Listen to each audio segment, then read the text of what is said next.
This is DD India and you're watching Express News, a program where we bring you top 100 news of the day. I'm Tanvi Taneja. Let's begin. Prime Minister Narendra Modi embarked on an official visit to the United Kingdom Wednesday afternoon. Prime Minister will be in the UK from July 23rd to 24th. This is the fourth visit of PM Modi to the UK.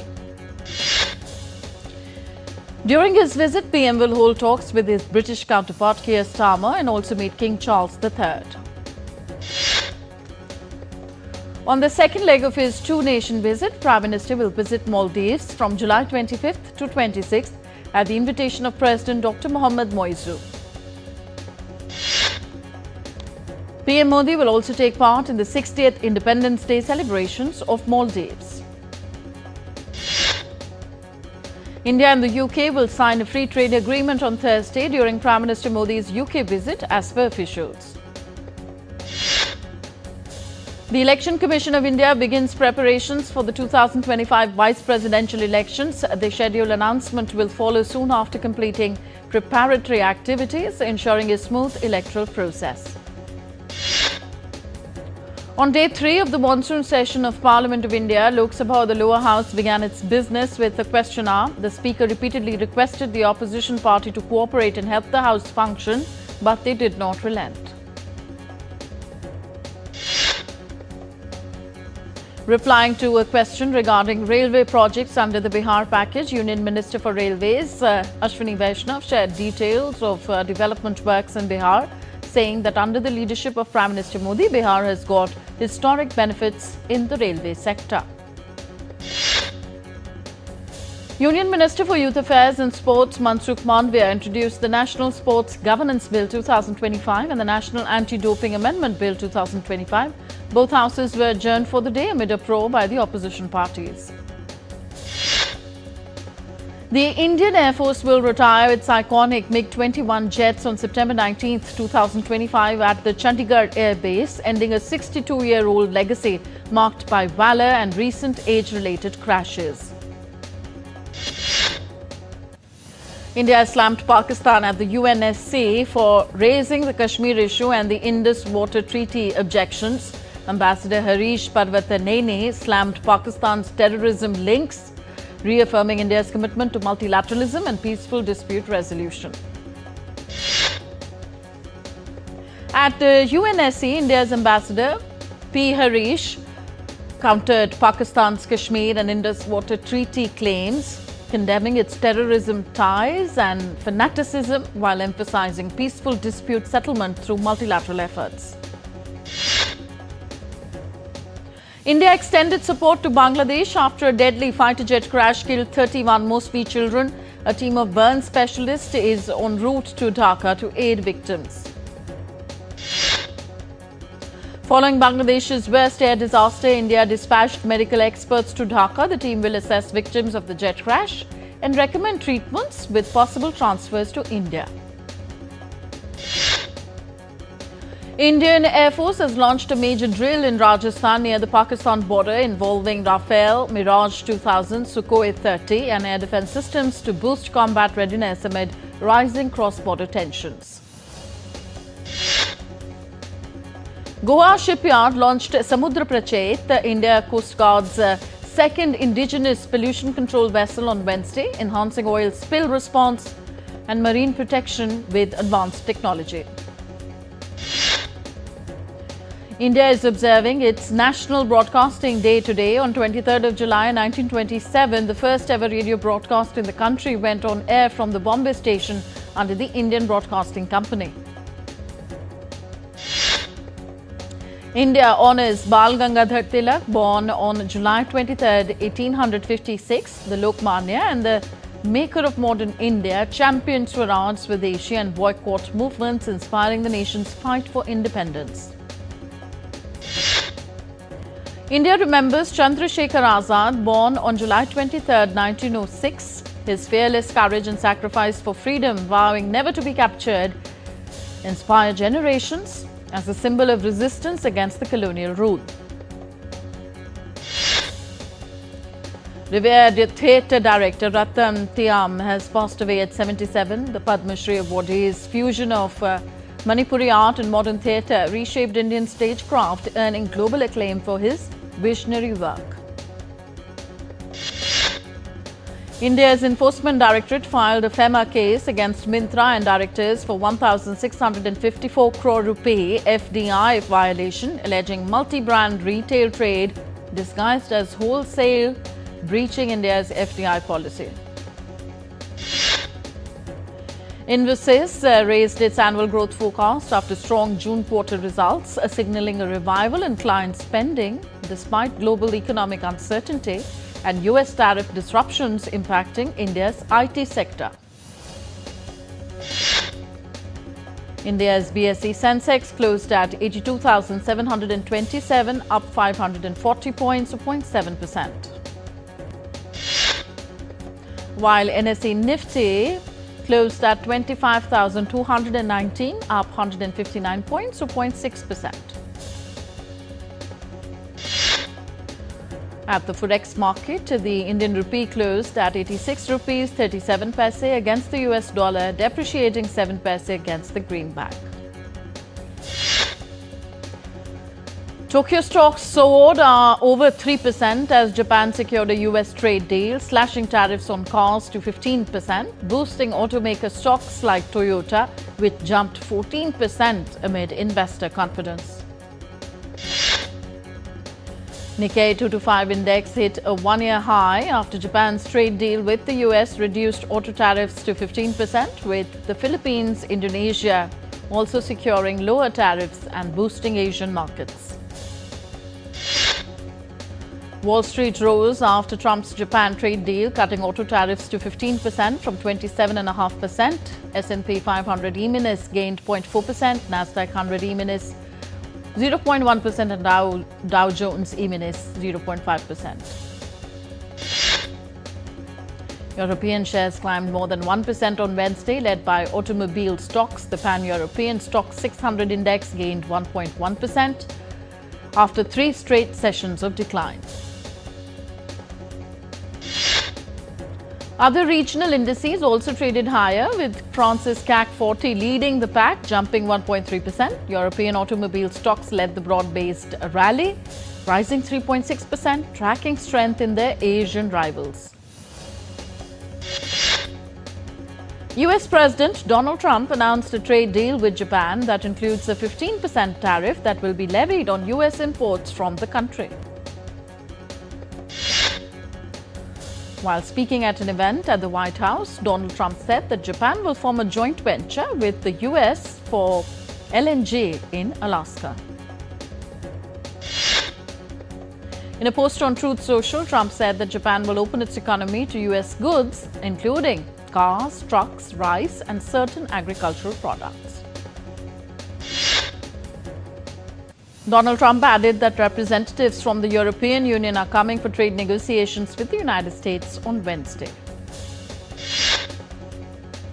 Trump's post made no mention of easing tariffs on Japanese automobiles. In a letter sent to Japan this month, Trump threatened a 25% tariff on the country's exports to the US if there wasn't a new trade deal struck before 1st of August.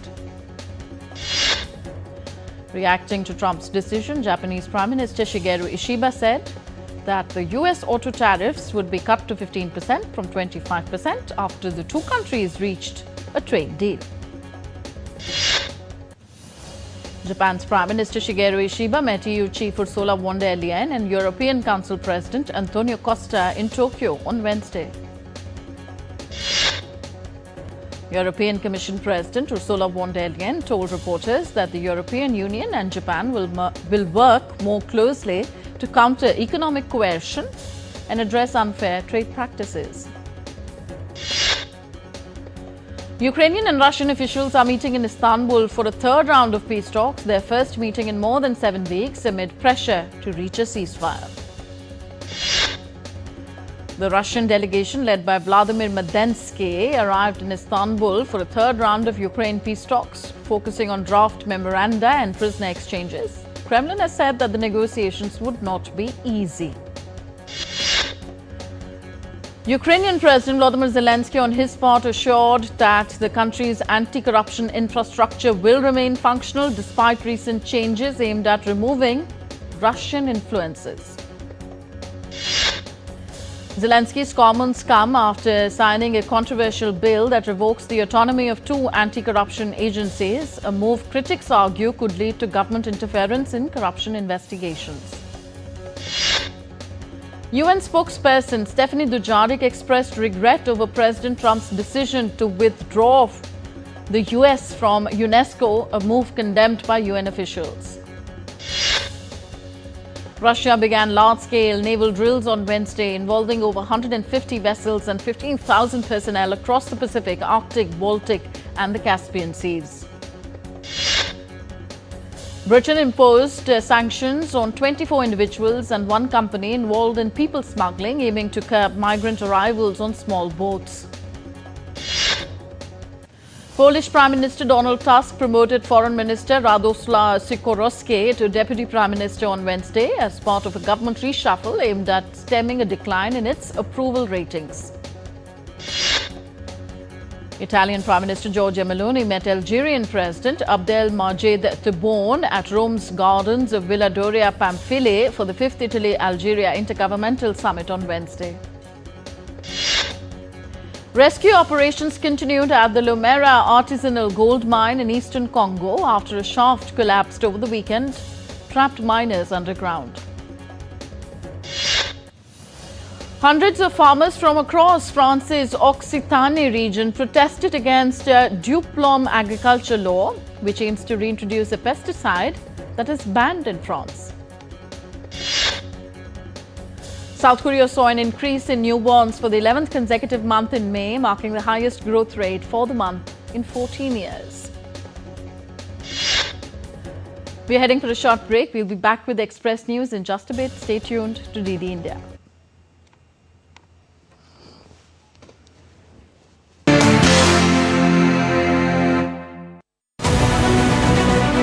This week on Defense Dynamics, India flexes its missile muscle. 3 major test firings in just 24 hours.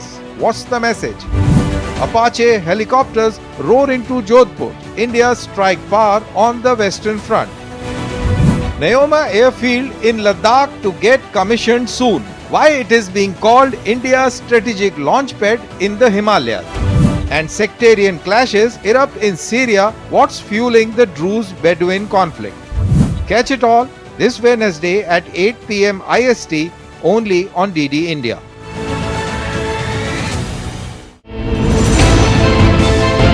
Geopolitics and trade deals. Economic challenges amid development. Hard work and the path to prosperity. It's the economy always. Between walkers, money is what money does and says. Supply creates its own demand. Between the bulls pulls and bears tears. When supply chains globalization and India rises to the podium, we'll get you centered with the economic brief at 8 p.m. every Thursday on DD India.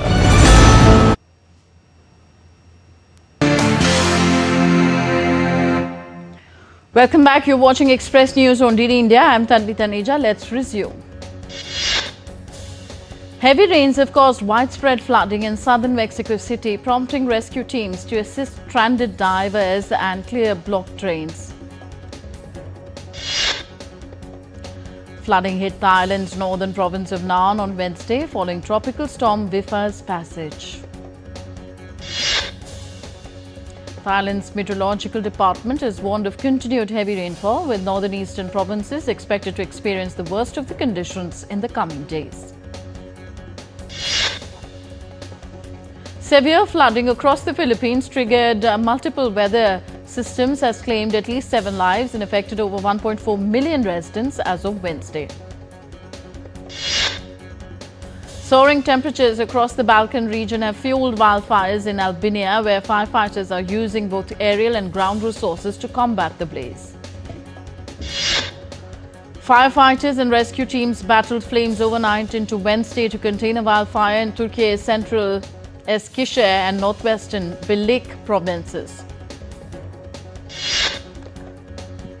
Rain continued to lash Doordarshan city in Jammu and Kashmir, enhancing the region's scenic beauty. The India Meteorological Department has issued a red alert for Goa on July 24th, warning of heavy to extremely heavy rainfall and gusty winds reaching speeds of up to 60 km per hour. The IMD further predicted heavy rainfall this week, especially across southern states including Kerala, Tamil Nadu, Karnataka, Telangana and coastal Andhra Pradesh. West and central India, including Madhya Maharashtra, Gujarat and Madhya Pradesh are expected to receive intense showers through July 28th. On Wednesday, millions across India are celebrating Sawan Shivratri, a major Hindu festival honoring Lord Shiva. Temples such as Kashi Vishwanath and Kedarnath witnessed massive gatherings.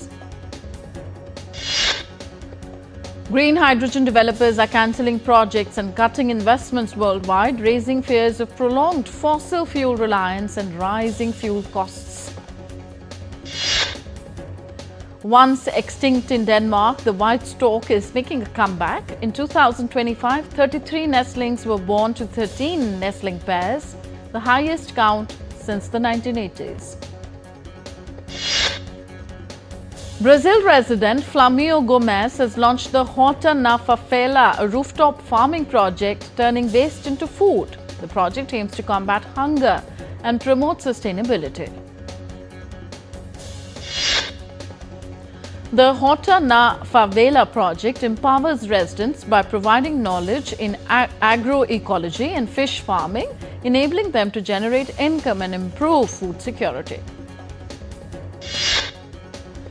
The National Ballet of Japan is performing in the UK for the first time, staging Giselle at London's Royal Opera House. Directed by Miyako Yoshida, the production marks her return to Covent Garden.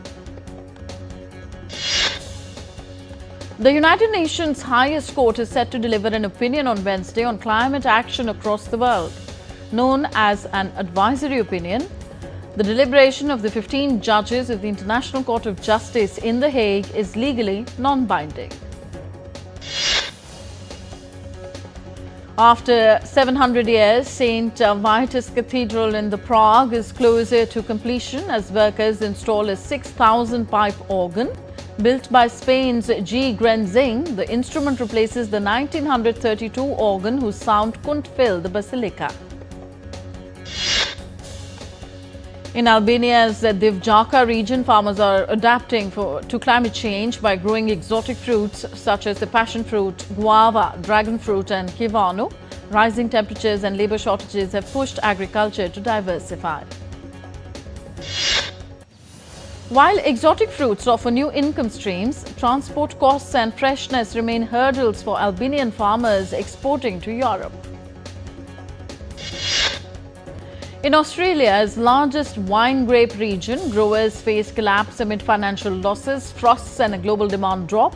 Now drought is driving up water prices, forcing growers to use more water. The Integral E. France's first 100% electric aircraft is carrying out a test flight at Cugno near Toulouse. Supported by funding from carbon credits, the two-seater is part of a strategy to decarbonize French aviation. A Scottish-based partnership is deploying portable 5G network that can be set up on fields, giving farmers the technology they need, even in the most rural areas. The project, led by several research institutions and tech companies, will allow robots to perform precision tasks such as monitoring crop health, applying fertilizers and detecting pests. Alexandria, Egypt's historic coastal city, is facing a dual crisis of coastal erosion and dilapidated buildings, many at the risk of collapse. Experts warn that rising sea levels are eroding buildings from below. On to entertainment news now. The production of All of Us Are Dead Season 2 has officially begun. The Korean zombie thriller returns with a new cast and storyline.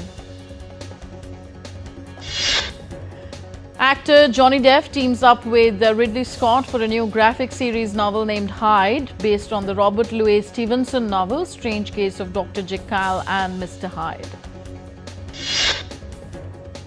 British singer Ed Sheeran revealed his upcoming Loop tour kicking off in January 2026 via an Instagram post. Over 20 years later, the iconic duo Freaky Friday, Jamie Lee Curtis and Lindsay Lohan reunite at the world premiere in LA for the film Freakier Friday. Ozzy Osbourne, lead singer of Black Sabbath, has died at 76 after a long battle with the Parkinson's disease. Iranian filmmaker Jafar Panahi named Asian Filmmaker of the Year at the Busan International Film Festival. Elton John mourned Ozzy Osbourne's death, calling him a trailblazer and paying an emotional tribute to his legacy. The first look of Avatar 3 Antagonist is out now. Varong, played by Ona Chaplin, the fierce leader of the Ashen clan, was revealed on the official Avatar's X account. Prime Video announced Too Much with Kajol and Twinkle, a new talk show conceptualized by Twinkle Khanna and hosted with Kajol, featuring top Bollywood guests. New Tamil film Karupa starring Suraya gives a sneak peek into the fast-paced action as a lawyer. And next we have sports news. India got off to a solid start as opener Yashasvi Jaiswal slammed half-century and added 94 runs with KL Rahul on the first day of the fourth test against England at Old Trafford. India handed over Test debut to Anshul Kamboj and made 3 changes in the playing 11. Josh Inglis and Cameron Green smashed unbeaten half-centuries to secure Australia an 8-wicket victory in the second T20. Andre Russell bid farewell to the international cricket on Tuesday, receiving a guard of honour from both West Indies and Australian players.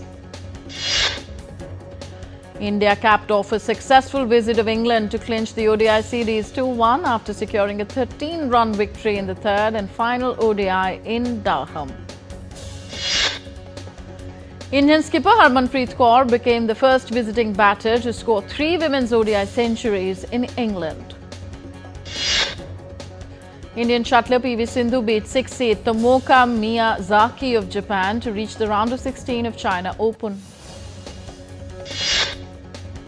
India's Sathwik and Chirag beat Japan's Kenya and Hiroki to enter the round of 16 of China Open. England pulled off a stunning comeback in extra time to beat Italy 2-1 and reach the Women's European Championship final. Spain will face Germany in the Euro 2025 semi-final on Wednesday. Kylian Mbappe is expected to wear the number 10 shirt for Real Madrid starting in the 2025-26 season. In the FIDE Women's World Cup, Grandmaster Koneru Hampi held China's Ting Jie Lei to a draw in Game 1 of the semi-finals. In the other semi-final, Divya Deshmukh held former women's world champion Zhong Jie to a draw as well. France's Valentin Paret-Pientre secured a nail-biting victory in the Stage 16 of the Tour de France. And Pogacar still leads in the overall standings, edging closer to a 4th Tour title after Stage 16. And that's it in this edition of Express News. Thank you for tuning in. Namaskar.